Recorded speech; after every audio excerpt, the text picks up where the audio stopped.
ஏன்னா நந்தலால தான் அவர் first time Ilaiyaraaja கூட சேர்றாங்க. அதுல வந்துட்டு அவர் ஏதோ இது இன்டர்வியூல சொல்லியிருப்பாங்க, நந்தலால டைட்டில் வரும்ல, அது வந்து ஒரு இதுல வருமாமா, ஒரு தண்ணியோட உள்ள வாசியில வரும். அவர் வந்துட்டு அந்த டைட்டில் சீக்வன்ஸ் வந்து அந்த ஷார்ட் எடுக்கும்போது ஃபிக்ஸ் பண்றாரு, இங்க டைட்டில் வரப்போது மியூசிக் எதுவும் இருக்கக்கூடாது, அப்படியே சைலண்டா இது மட்டும் தான் இருக்கணும்.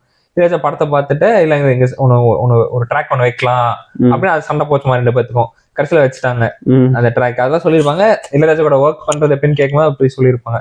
அதுக்கப்புறம் டைரக்டா பிசாஸ்ல தான் சைக்கோல தான் ஒர்க் பண்ணாங்க. நான் கேட்பேன், சைக்கோ முடிச்சுட்டு சொல்லிட்டாங்க.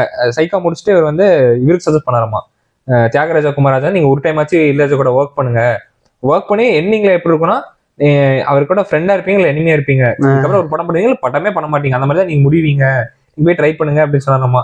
பார்த்தா இவர் வந்து இதுக்கப்புறம் நான் படம் பண்றதுக்கு வாய்ப்பு இல்லை அப்படின்றாரு மிஸ்கின்.